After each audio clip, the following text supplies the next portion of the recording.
자, 오늘 갈 길이 좀 멀어요. 21장 마지막 요한계시록의 마지막 장이면서 성경 전체 마지막이다. 대미를 장식하는 굉장히 중요한 그런 우리 시간이 될 거고요. 그 다음에 시간이 나면은 교재가 있지. 네네 저기 뒤에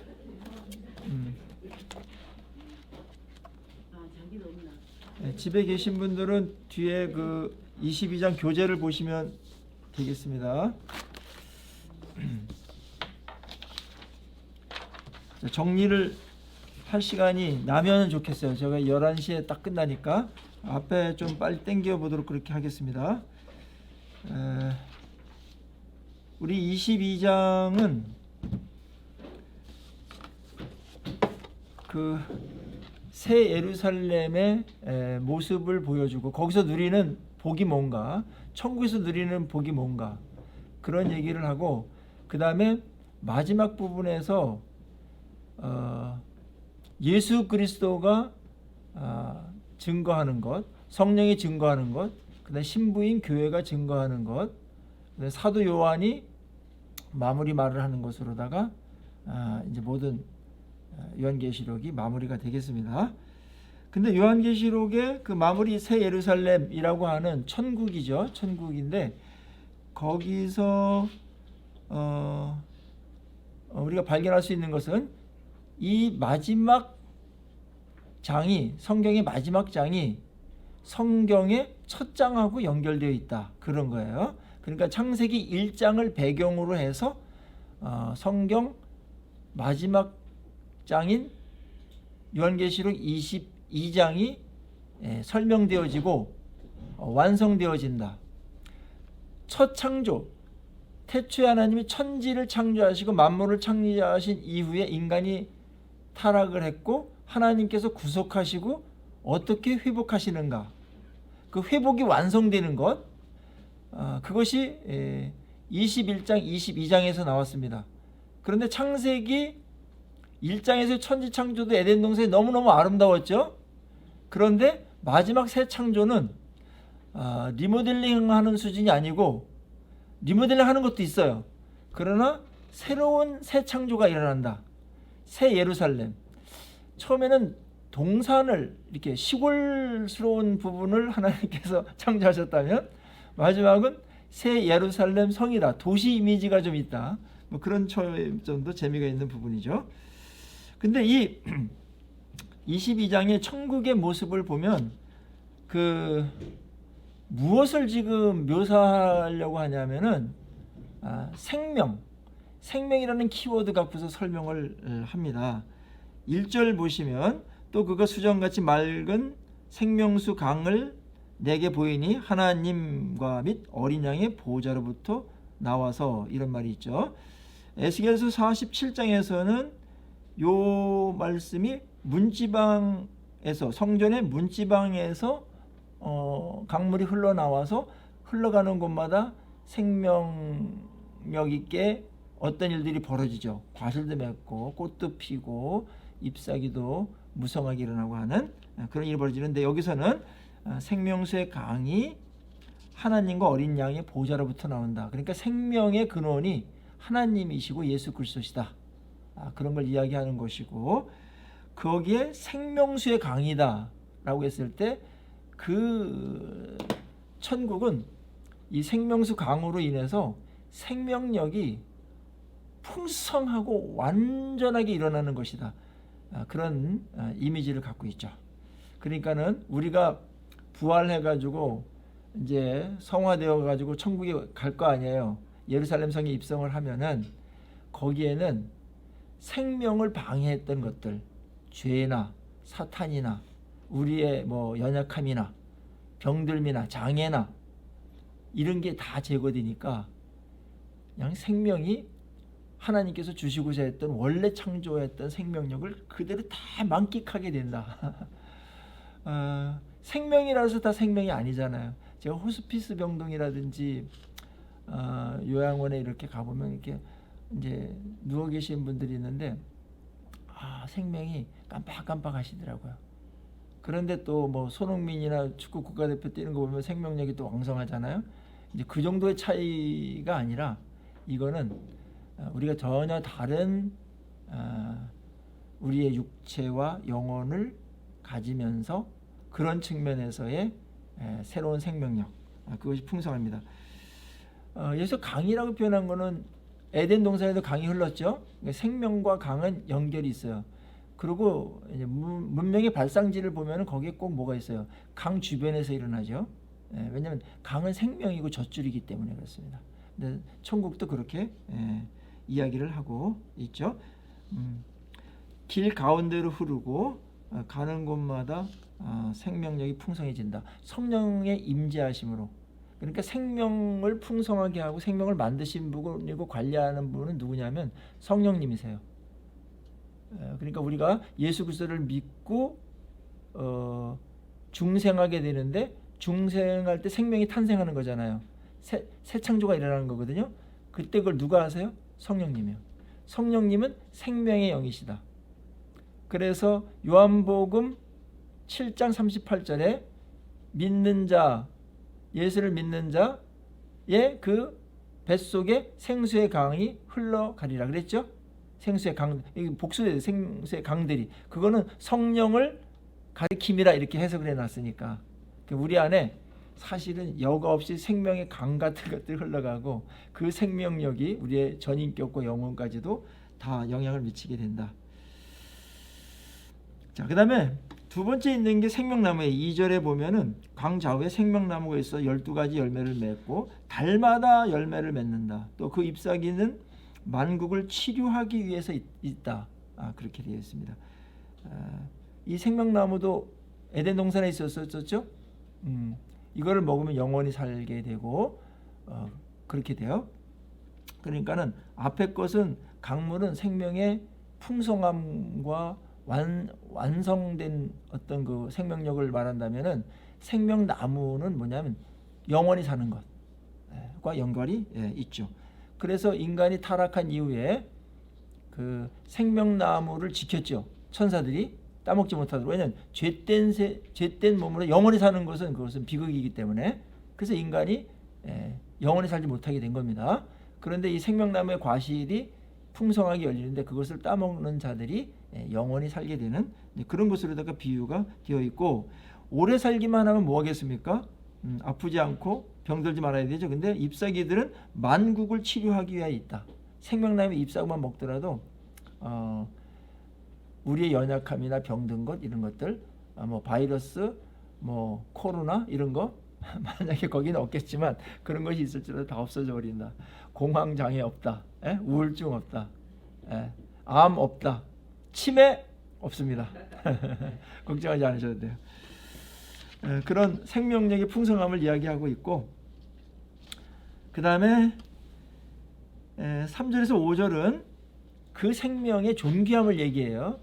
건강하고 그 다음에 영원히 살고 됐죠? 그리고 그 생명이 영광스럽고 존귀한 생명이다. 그 이야기를 하는데 생명 있는 곳에 나타나는 복이 그 3절에 나타납니다. 3절 한번 읽어보겠습니다. 4절 시작.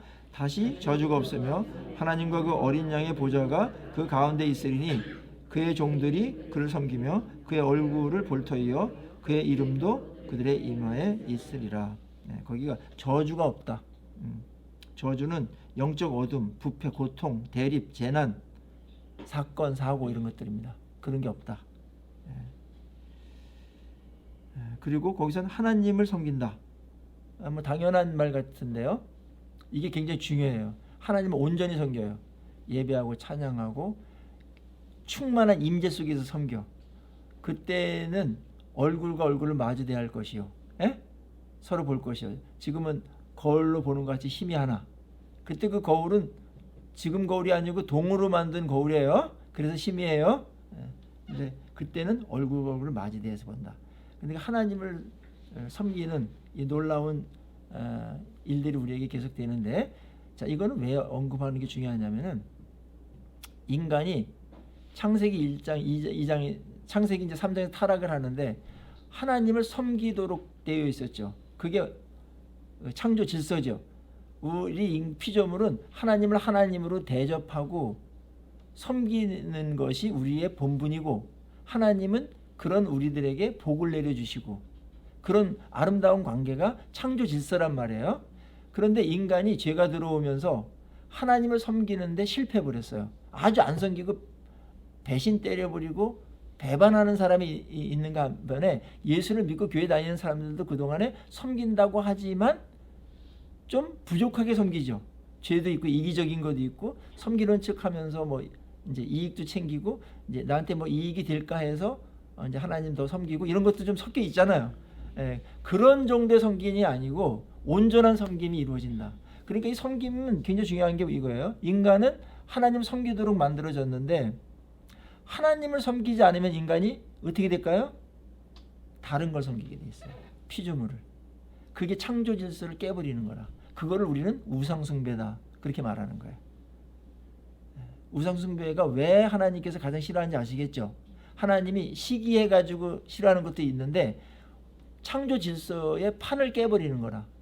만물의 영장이고 하나님 이외에는 인간이 다스려야 돼. 다스릴 것들을 섬기고 자빠졌으니 하나님이 이게 열불이 나시는 겁니다. 아셨죠? 그래서 거기서는 하나님을만을 섬기게 된다. 하나님의 영광스러운 얼굴을 보며 그분을 섬기고, 우리는 그 섬기면서 인간다움이 회복되어진다. 하나님을 섬길 때 인간다움이 회복되어져요. 온전해져요. 다른 걸 섬길 때 인간성이 파괴됩니다. 인간다움이 파괴된다는 거예요. 우상숭배는 알아보세요. 다 다른 것들의 노예, 묶임, 결박, 이런 것들이 인간에게 있단 말이에요. 우리는 하나님의 소유됨을 간직할 것이고, 거기엔 밤이 없다라는 걸 앞에서 얘기했어요. 그리고 왕노릇할 것이다. 왕노릇할 것이다. 에덴에서의 아담의 역할은 에덴의 관리자였거든요. 그런데 죄가 들어오면서 그 역할을 제대로 못했어요. 그래서 이제 완전히 회복되는 거예요. 대리적 통치자로서 이제 지위가 완전히 회복될 것이다. 그러니까 하나님하고 같이 다스리는 거예요, 만물을. 근데 우리는 거기서 하나님 앞에서 천국에서 왕노릇한다. 이게 도대체 어떻게 된 거야? 하나님하고 뭘 통치하는 거예요. 만물을 다스리는데, 그럼 만물을 다스릴 게 뭐 있겠나? 수십억이 올라가서 성도가 될 텐데, 다 쌓이면 14만 4천이 아니라 수십억이 되겠죠? 그러면은 이 사람들이 뭐 다스릴 뭐 공간이 있나? 이렇게 생각하는데 걱정하지 마세요. 이 지구는 작게 느껴질 수 있겠으나 우주 공간의 별들을 보면은 수조원, 수조개, 수경개가 된단 말이에요.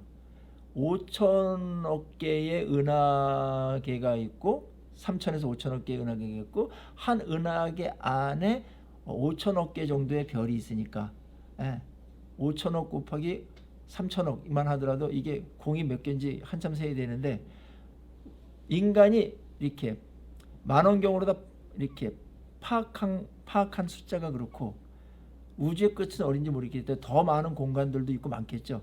그래서 아마 여러분들이 아마 별을 한 몇 개씩 다스려야 될지도 몰라요. 그러니까 지금 여기서 우리가 나중에 왕노릇한다.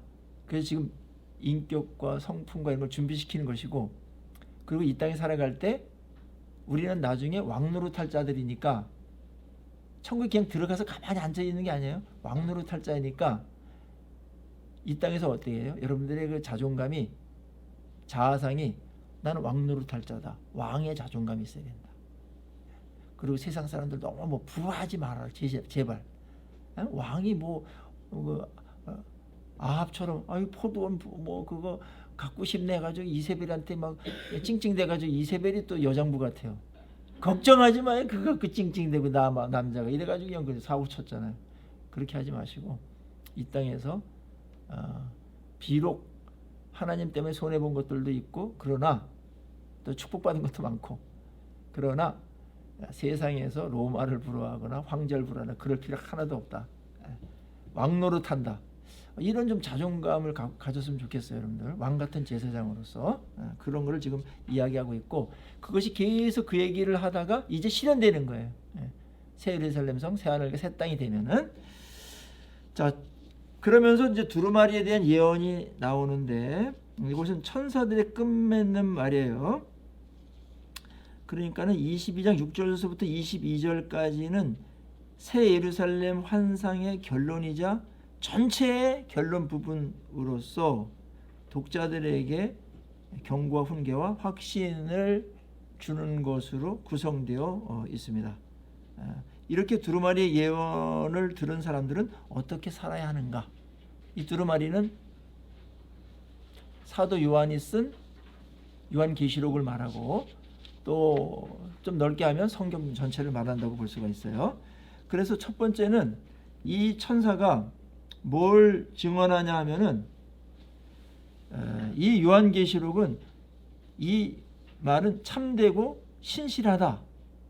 그리고 이것은 천사들에 의해서 요한에게 전달되어졌고 요한은 이것을 7교회와 오고 가는 모든 세대 교회에 전달한 것이다. 따라서 이것은 하나님 말씀이고 반드시 이루어진다. 그래서 요한계시록에 대한 권위, 신빙성, 그 다음에 그 예언이 반드시 성취될 것, 뭐 이런 것에 대해서 이야기하고 있고요. 자, 7절 보면은 7절 한번 같이 한번 읽어보겠습니다. 시작. 보라 내가 속히 오리니 이 두루마리의 예언의 말씀을 지키는 자는 복이 있으리라 하더라. 요게 1장 3절에서도 뭐라고 그랬어요? 이 말씀을 읽는 자와 듣는 자와 그 가운데 기록한 것을 지키는 자 복이 있다.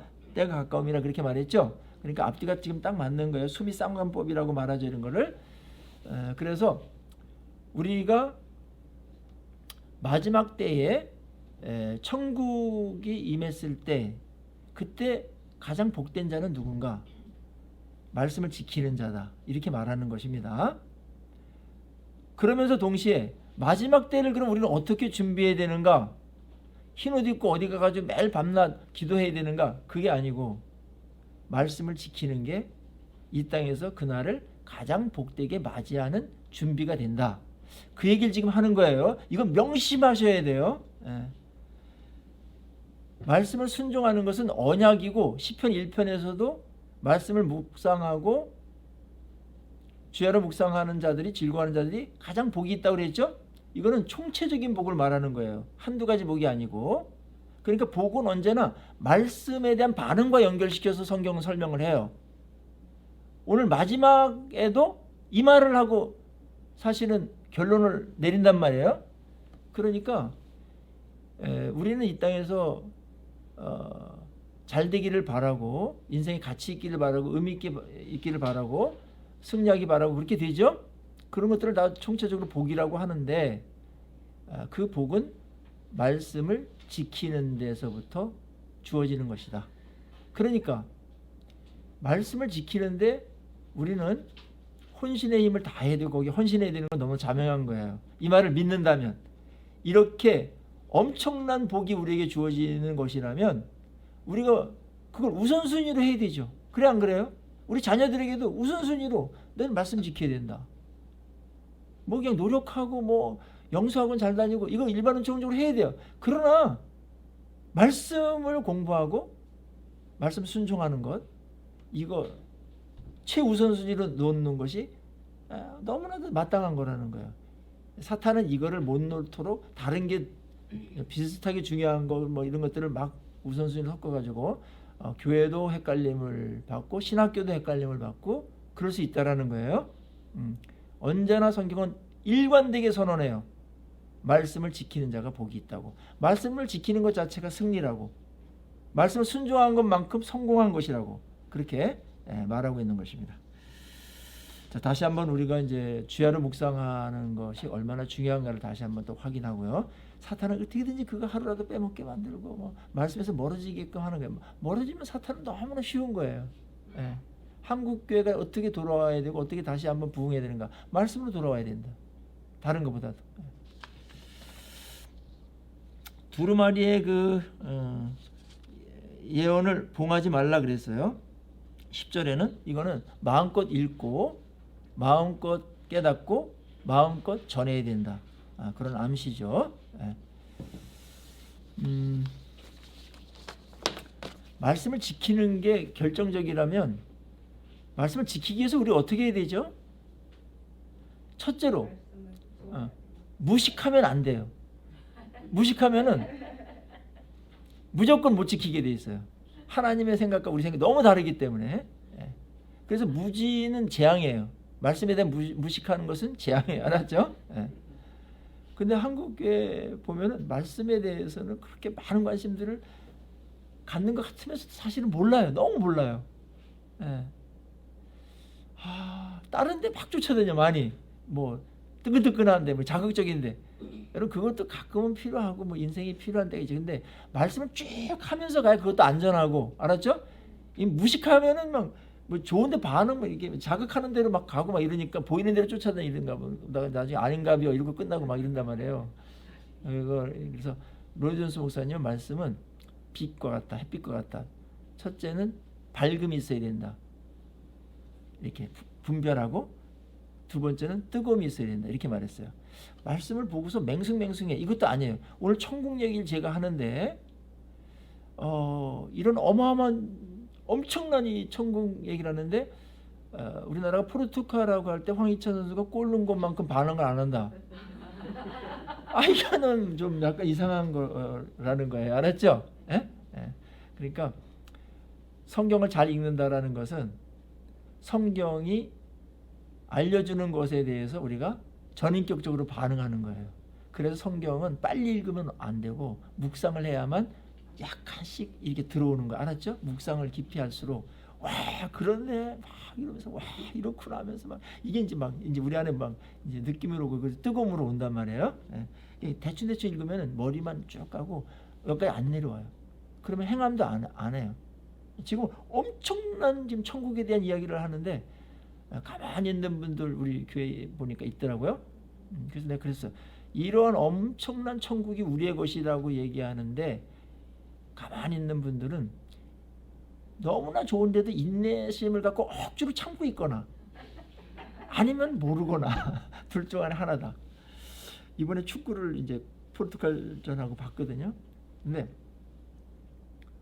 같이 보는 분 중에 한 분이 놓는데도 가만히 이렇게 있는 거라.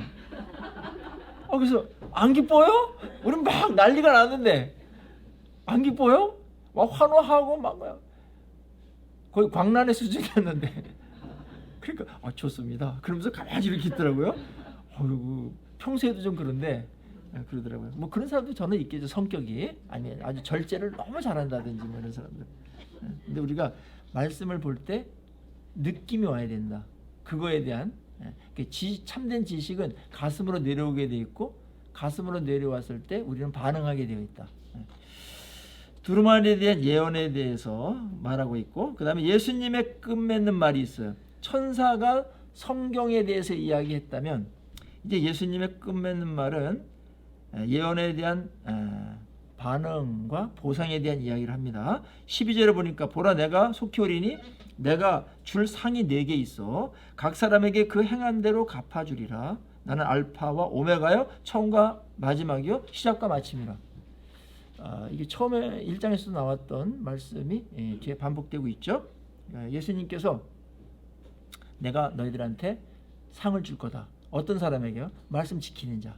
그 다음에 신앙을 굳건하게 지킨 자들. 일곱 교회를 말한다면은 우상 숭배 안 하고 바벨론이 주는 음녀가 주는 그 포도주에 취하지 않고 하나님의 백성으로서 정체성을 지키고 하나님을 섬기고 말씀을 순종하면서 복음을 증거했던 그런 자들에게 내가 상을 주겠다. 상을 주는 기준 행한 대로 준다. 그럼 너무 공평하죠. 행한 대로 준다. 그래서 이 땅에서는 우리가 상 받을 일을 많이 하는 그런 여정이 되는 게 그냥 가장 잘 사는 거예요. 구원만 달랑 받는다. 그것도 괜찮지만 상을 받는 것. 그 상이 어떤 건지는 모르나 칭찬과 어떤 그런 것들이겠죠. 그러나 우리의 왕으로부터 칭찬을 받는다라는 거는 그거는 어마어마한 거잖아요. 자, 그 다음에는 거기에 상 받을 사람들이 있고 심판 때에는 심판을 받는 사람들이 있어요. 그래서 불의하고 부정을 행하는 사람들은 심판을 받고 의롭고 거룩한 자들에게는 이제 복을 받는다라는 말로 14절에 마지막 복에 대해서 얘기하네요. 자기 두루마리를 빠는 자들도 복이 있다. 이는 그들이 생명나무에 나아가며 문들을 통하여 성에 들어갈 권세를 받으려 함이로다. 두루마기라는 것은 뭘까요? 어린 양의 보혈로다가 죄시심 받는 것을 말해요. 그런 자들은 생명나무에 나가고 영생하는 생명나무에 나가고 문을 통해서 성문을 통해서 성에 들어간다. 예루살렘 성에 들어갈 자격을 주게 된다. 그 얘기를 예수님께서 하시고, 그래서 예수님께서 초청하십니다. 나 예수는 교회들을 위하여 내 사자를 보내어 그것들을 너에게 증언하게 하였노라. 나는 다윗의 뿌리요 자손이니 곧 광명한 새벽별이라. 예수님이 자기 소개를 해요. 다윗의 뿌리다. 육신으로는 다윗의 자손으로 왔고, 그 다음에 광명의 새벽별이다. 이 말은 민수기 24장 17절에 있는 말인데, 이 말은 새벽을 여는, 이사야서 11장에서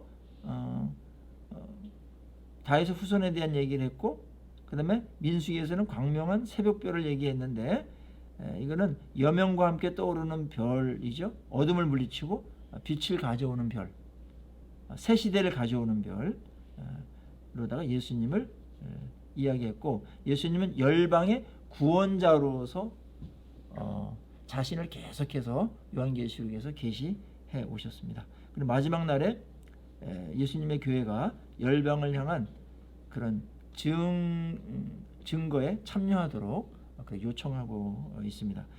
여기에 보면은 17절에서 성령과 신부가 말씀하시기를 오라 하시도다. 듣는 자도 오라 할 것이요 목마른 자도 올 것이요 또 원하는 자는 값없이 생명수를 받으리라 하시더라.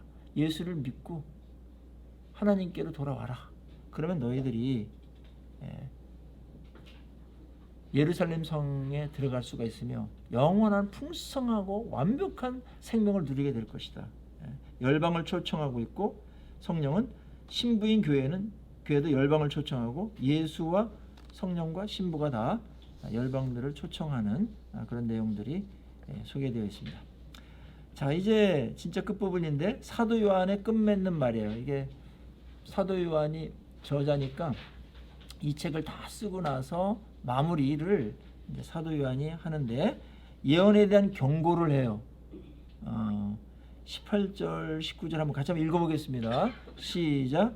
내가 이 두루마리의 예언의 말씀을 듣는 모든 사람에게 증언하노니 만일 누구든지 이것들 외에 더하면 하나님이 이 두루마리에 기록된 재앙들을 그에게 더하실 것이요 만일 누구든지 이 두루마리의 예언의 말씀에서 제하여 버리면 하나님이 이 두루마리에 기록된 생명나무와 및 거룩한 성에 참여함을 제하여 버리시리라. 그러니까 말씀을 손상시키지 말아라. 근데 여기서 말씀을 더하는 건 뭐고 제하는 건 뭐냐? 여기 이제 신명기에 있는 말씀으로다가 이야기를 한 건데 법조문처럼 지금 이야기를 해요. 그래서 계시의 말씀을 더하거나 빼는 것은 거짓 선지자들의 미혹되어 가지고 자기들이 원하는 것만 취해가지고 다른 건 다 가이질 해버린다든지 그건 제해버리는 것이고, 없는 건데 막 만들어가지고 이게 이만이다 이렇게 말했다든지 이런 사람들은 제해버린다는 거, 생명책에서. 그 정도 된다면. 근데 우리가 이제 해석을 하고 묵상을 하다가 조금 실수로다가 이렇게 틀리고 그런 거는 얼마든지 봐주세요. 아셨죠? 그거 너무 두려워하지 마세요. 나 생명책에 아무것도 안 하는 게 그게 더 위험해. 아무것도 안 하는 게. 아셨죠? 하다가 어린아이들이 3,000번인가 몇 편 넘어진다잖아요. 한번 쓰기 위해서. 하나님께서 그거 다 이해하십니다. 그리고 여러분들은 묵상하면서 적용할 때 절대로 이단으로 못 갑니다. 무서워가지고. 그거는 학자들이나 목사들이 가지 여러분들은 못 가요. 스스로 못 가요. 누가 해가지고 꼬셔가지고 넘어갈 수는 있어도 그렇게 못 간다니까요. 그리고 성령께서 우리에게 이미 전통적인 어떤 큰 그림이 있잖아요. 테두리가 있잖아요. 그 안에서 여러분들이 뭘 하지 다른 데로 나가지 못해요.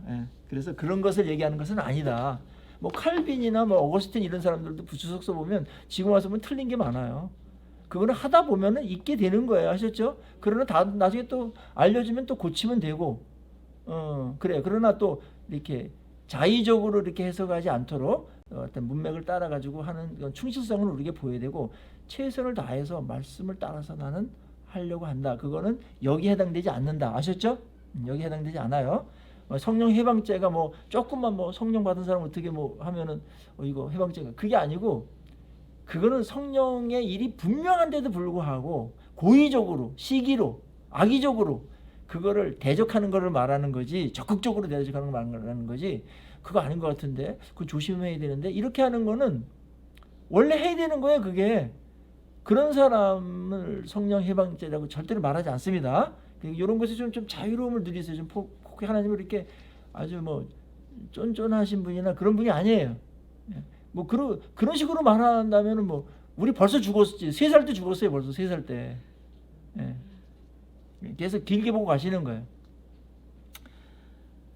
그리고 맨 마지막에는 요거 좀 더하죠. 요한계시록에 대한 이런 자의적인 해석과 가위질과 부풀림, 이게 이제 많이 있었죠. 아마 성경 66권 중에서 가장 많이 이런 일이 벌어진 게 요한계시록이라고 볼 수 있죠. 오늘날에도 그렇습니다. 물론 그런 여지들이 또 많죠. 상징으로 됐기 때문에. 그래서 이 말씀을 제대로 공부하는 것이 참 필요하다. 그래서 강의가 끝난 다음에 한번 여러분 쭉 보시고, 또 다른 책들을 또 이렇게 건강한 책들이 나와 있는 것들이 더러 있거든요. 이제는. 그러니까 그런 책들도 우리 합신 출신의 교수 중에 이필찬 교수님이라고 있어요.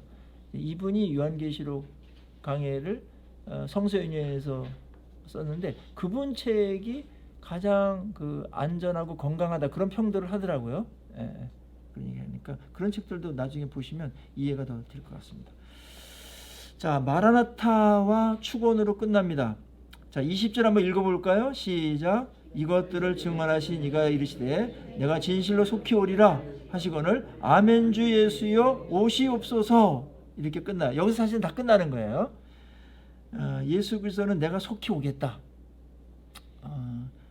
지체하지 않겠다, 그렇게 말씀하셨고, 거기에 대해서 교회는 뭐라고 응답해서요?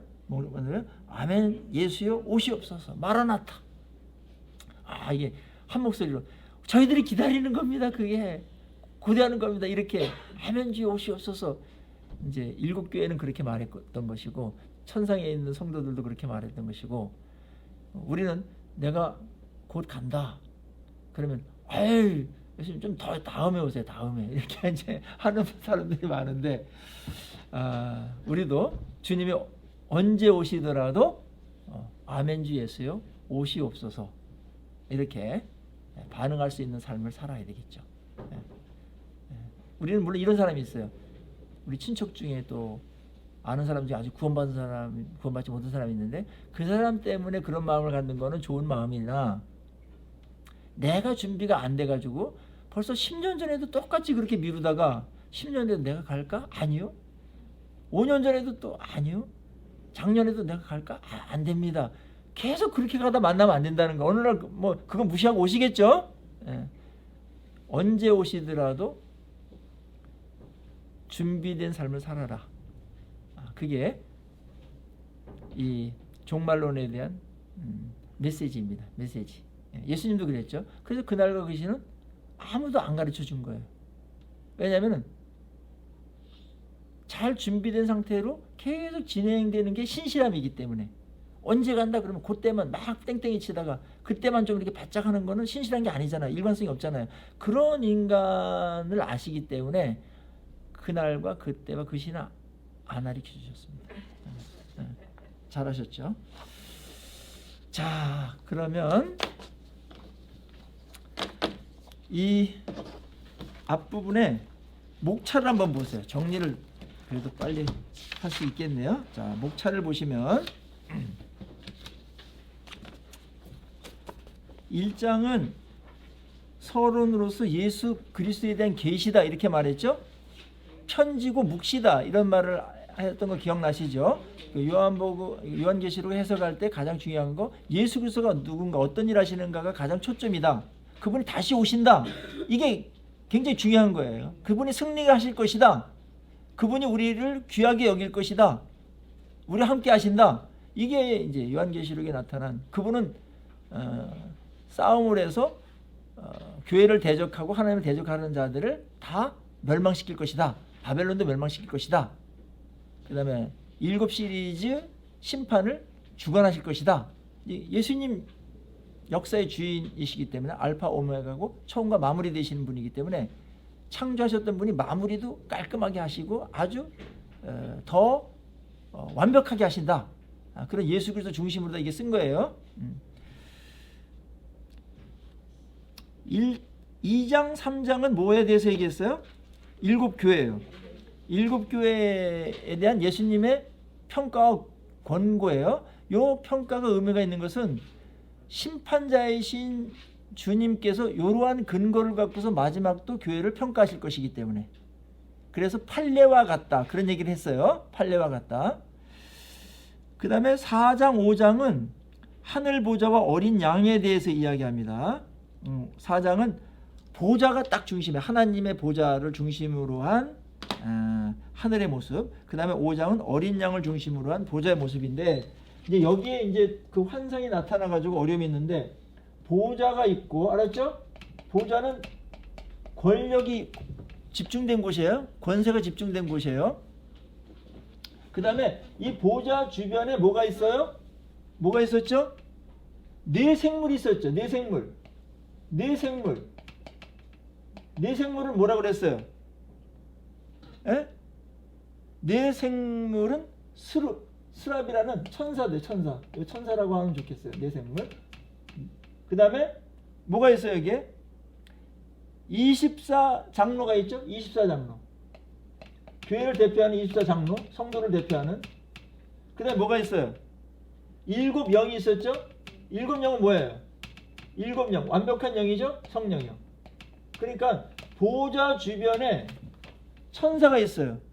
스랍이라고 하는 천사들이 있죠? 그 천사가 있고, 언약궤 위에 스랍의 천사가 있었잖아요. 하나님과 측근에 있으면서 비서실장 역할을 하는 거예요. 그 다음에 성령이 계시고, 그 다음에 24장로가 포진되어 있다. 그 다음에 이 주변에 천군 천사와 14만 4천 이런 자들이 주변을 둘러싸고 있는 것으로다가 천상의 모습을 그렸던 것입니다. 요 그림 하나, 그림 1이 이제 그림 1이 중요하고, 그림 1이야 이게 그림 1. 그림 3개 그리면 거의 다 마무리가 돼요.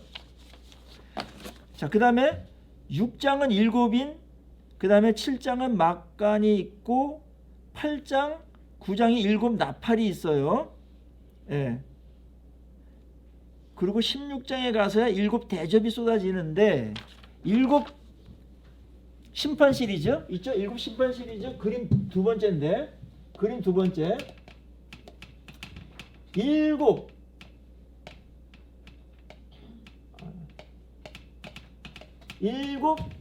인봉이 있죠? 7 인봉. 7 인봉은 뭐가 들어가 있다 이 안에? 7 나팔이 들어가 있다 그랬지? 7 나팔? 7 나팔이 들어가 있다. 7 나팔 안에 뭐가 들어가 있다?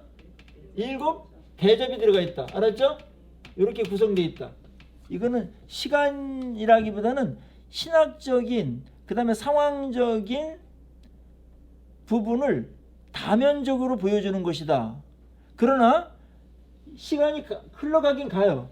그러면서 점점 더 강화되어 나간다. 그래서 7 대접이 쏟아지면서 마지막 재난이 끝나버린다. 그리고 예수님의 재림으로 심판이 임하는 겁니다. 그리고 인류의 역사는 종결된다. 그리고 뭐가 와요? 새하늘과 새 땅이 이루어진다. 백보자 심판이 있고, 천년왕국이 요 사이에 주어지는 것이고, 백보자 심판이 있게 되고, 그 다음에 아마겟돈 전쟁이라고 하는, 곡과 마곡의 전쟁이라고 하는 그 대전쟁이 벌어지는데, 영적인 전쟁이 벌어지는데, 거기서 예수님께서 완성을 하시고, 예수님을 대적했던, 교회를 핍박했던 자들이 하나씩 하나씩 멸망을 받게 된다. 자, 2번째 됐고,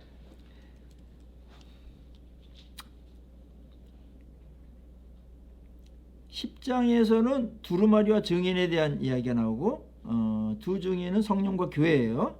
12장에서는 막간인데 영적 전쟁인데 그때 이제 용이 여기서 이제 여자와 용이 싸우는, 여자는 여기서 교회였고 교회와 용이 싸우는 그런 장면이 나오고, 13장에서는 두 짐승과 666에 대한 이야기가 나왔었어요.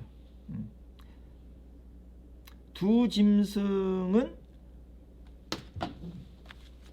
용과 어떤 관계가 있는가? 그림 세 번째 기억나시죠? 그림 세 번째, 요거는 뭐냐면 용이 있어요. 용이 가장 우두머리야. 근데 요게 자기 하수인을 누가 돼요? 짐승 1. 짐승 1로 요거는 뭐다? 권력자. 당시에는 로마 황제고, 짐승 1이 자기 이론과 자기를 숭배하도록 하는 그런 하수인 짐승 2를 둬요. 땅에서 나온 짐승 2. 요거는 거짓 종교 지도자. 알았죠? 거짓 선지자, 뭐 사상가, 그 다음에 어떤 그 지식과 이런 거 갖고서 사람들을 이렇게 막 이렇게 선동해가지고 왕을 섬기도록 숭배하도록 하는 그런 역할을 하는 그런 자들이에요. 그런 자들이 한통속이가 돼가지고 삼두마차로 가는데, 요들이 펼쳐지고 있는 권력 체계는 이렇지만은 이들이 활동하는 무대를 우리는 뭐라고 그래요? 바벨론이라고 그런다. 바벨론, 큰 성 바벨론이라고 말하는 것이고, 요 바벨론을 다른 말로 하면은 다른 사람들을 호리고 그 다음에 유혹하고 한다는 면에서 음녀라고 말한다. 음녀, 큰 음녀, 음년이라고 그랬네. 음년이라고 해도 말은 틀리지 않는데 좀 약간 좀 투박해서 큰 음녀다고 말했다. 알았죠?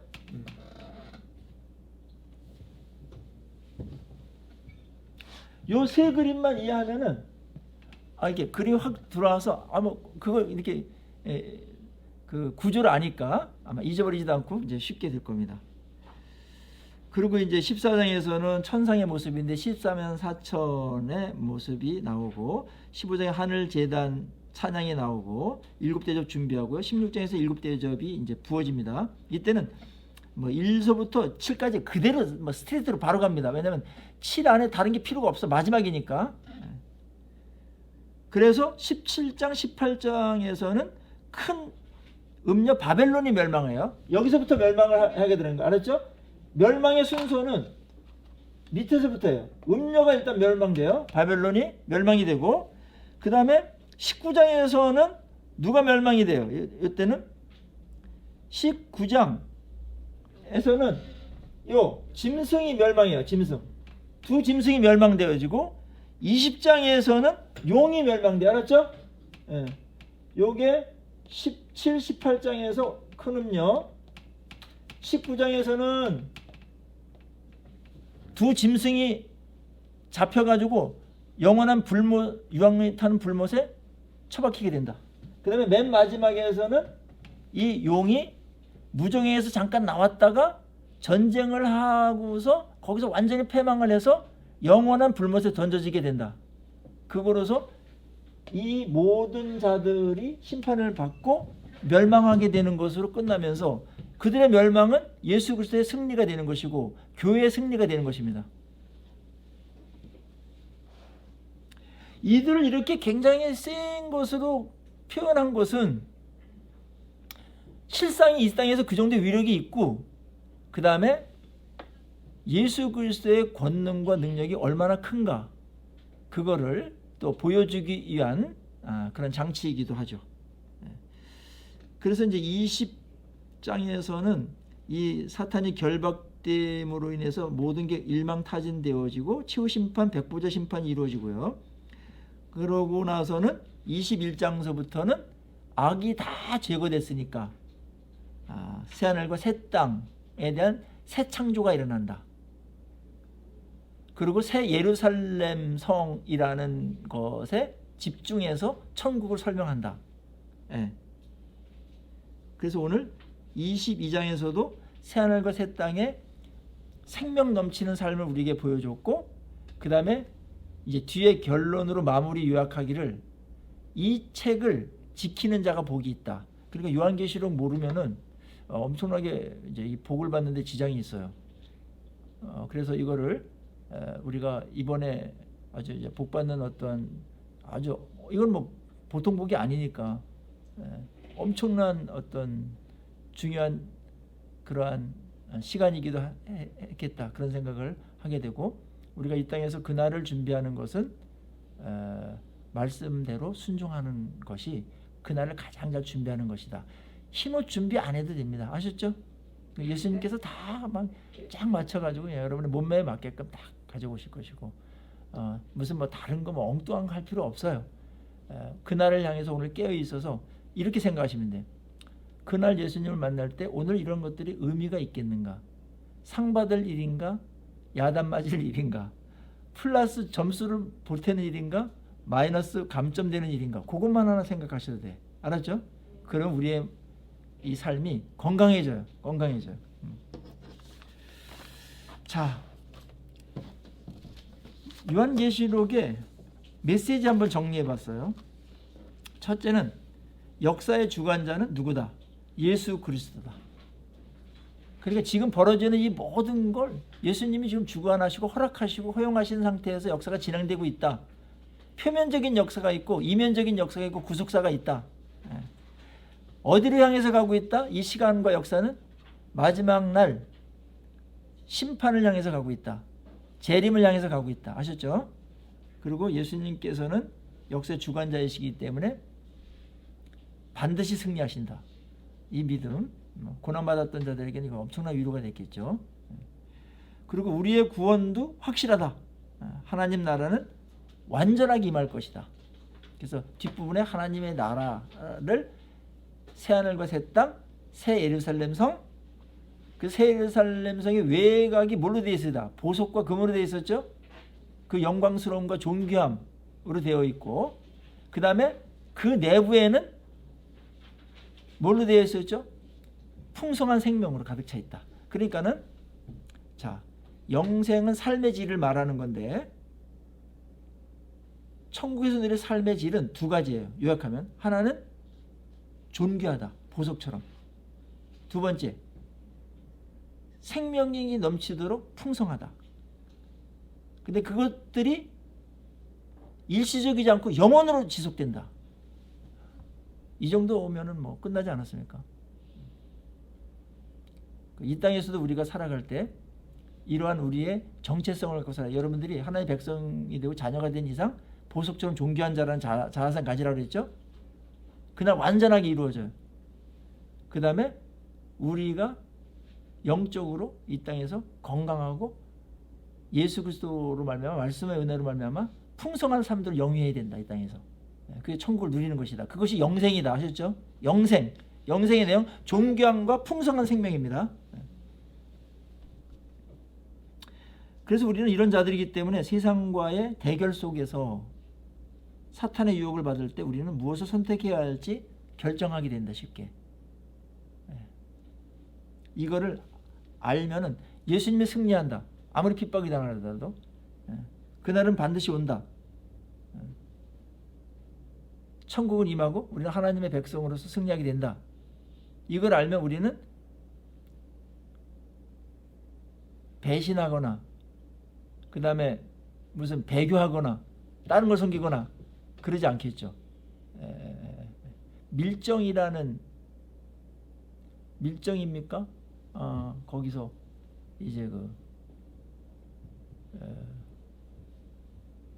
전지현이가 그 배신자한테 묻잖아요. 정우성입니까? 한테 묻잖아요. 왜 배반했냐고. 왜 친일파 됐냐고. 그때 정우성이가 절규하죠. 누가 그럴 줄 알았냐고. 해방될 줄. 해방될 줄 알았으면 내가 그랬겠어 하면서 절규하죠. 그러면 이제 전지현하고 그 짝이 쏴 죽이죠. 맨 마지막. 그러면 끝나잖아요. 누가 알았어? 그날이 올 줄을? 그래서 알려주는 거예요. 배신하지 말라고. 아셨죠? 음녀한테 넘어가지 말라고. 이용당하지 말도록. 그날 반드시 와요. 이거는 뭐 너무나 명백한 것이고 주님의 이름을 걸고 한 약속이고요. 요한계시록 그거를 다 보여주는 거예요. 마지막을 보여줬는데도 배신하는 사람은 뭐 할 수 없어요. 주님이 오시기 전까지 하나님 백성의 정체성을 잃지 않고 신부처럼 고결하게 살아라. 거룩하게. 그리고 세상의 교회가 그리스도의 승리의 확신을 가지고 이 세상의 우상 숭배와 세속과 유혹에 현혹되지 말아야 된다. 이 싸움이 좀 치열합니다. 왜냐하면 눈에 보이는 것은 가까이 있고 천국은 멀리 있고 추상적으로 느껴지기 때문에. 근데 오늘 추상적인 거를 실제화시키면 좋겠어요. 이미 우리 안에 들어온 것이고 이제 시간만 남은 거예요. 아셨죠? 시간만 남은 거니까. 교회는 끝까지 예수의 증거를 신실하게 증언해야 된다. 그 어려운 상황 속에서도 예수를 증거해야 된다. 그게 이제 교회에 대한 부탁이에요. 너희들 이렇게 재앙을 왜 내리냐? 회개하라고 준 거 아니냐? 그럼 교회도 예수님의 의도에 맞게끔 교회가 예수 그리스도를 증거해야 된다. 마지막 순간까지. 전도의 사명에 대해서 다시 한번 우리가 도전을 받게 됩니다. 예수님이 오신다고 하셨을 때 언제 오셔도 아멘 주여 어서 오시옵소서라고 그렇게 맞이할 준비로 살아가라. 그래서 성경이 계속해서 깨어서 준비해라. 계속 그렇게 말하죠. 깨어서 준비해라. 도둑같이 온다. 그런 얘기를 하시는데 주님이 언제 오시더라도 환영하면서 맨발로 뛰어나갈 그 정도의 준비가 우리에게 되기를 성경은 촉구하고 있는 것이죠. 예수님의 재림의 때 모든 것이 결정돼요. 그래서 항상 깨어서 그날을 위해서 오늘을 살고 오늘을 위해서 그날을 살아라. 그날을 염두에 두고 오늘을 살아라. 그러면 오늘이 빛나. 오늘의 세속화를 막을 수 있어. 그날을 생각하면서 오늘을 살아야 오늘이 거룩하고 건강하고 구별되게 살아갈 수 있어요. 세속화의 물결이 엄청나게 거세죠. 그런 세상 속에서 그날이 그렇게 끝나는구나. 그렇다면 여기서 뭐 이 정도에 참을 수 있지. 그거를 이제 로마서에서 바울은 뭐라고 말했어요? 생각건대 우리가 당하는 고난은 장차 올 영광과 좋게 비교할 수 없도다. 그렇게 말했던 거예요. 그날의 그 영광이 어마어마한 것이기 때문에 오늘 이렇게 뭐 고난 이 정도는 뭐 아무것도 아니야. 그렇게 얘기한 겁니다. 요거를 뭐 수치로다가 제가 늘 얘기하는데 우리 겨울에 구미까지 맨발로다가 왕복하면은 아파트 100채에다가 1000억에다가 자녀들 100년 동안 모든 걸 1년에 20억씩 다 넣어준다. 공부도 다 시키고 모든 거 다 책임진다. 그런 약속을 할 만한 분이 그렇게 했다면 여러분들 구미 맨발로 뭐 오늘 당장 갔다 오겠습니까? 안 갔다 오고 좀 고려해 볼게. 그렇게 하겠습니까? 에? 좀 생각해 보고요. 좀 기도해 보고요. 그렇게 하겠습니까? 무조건 가지. 그 얘기에 알았죠? 바울이 한 말이 생각건대 추론적 결론이야. 오늘 당하는 고난이 있어. 예수님 때문에.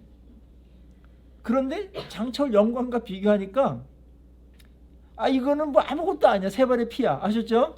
에? 그렇게 생각하셔야 돼요. 여러분들이 생각보다 엄청나게 많은 걸 가진 분들이에요. 그리고 진짜 여러분들이 여러분 자신을 아는 것보다 존귀한 자들이에요. 그래서 이 요한계시록은 우리의 자존감도 엄청 높여줘요. 그렇죠? 이 땅을 살아갈 때 주눅 들지 않고 열등감에 이렇게 쪼들어 살지 않고 누구랑 뭐 비교하거나 그러지 않고 하나님께 내게 주신 그 삶을 잘 살 수 있도록 딱 잡아줍니다. 딱 잡아줘. 예수를 믿고 구원받은 우리는 새하늘과 새 땅, 새 예루살렘 성에서 존귀한 존재로 풍성한 생명을 누리며 주님의 사랑을 받으며 영원히 살게 될 것이다. 해피엔딩 정도가 아니고 해피 정도가 아니고 이거는 뭐라고 그래야 되나 이거를 엄청난 영광. 그러니까 바울의 말을 들자면 영광과 존귀한 미래가 우리에게 남아있다.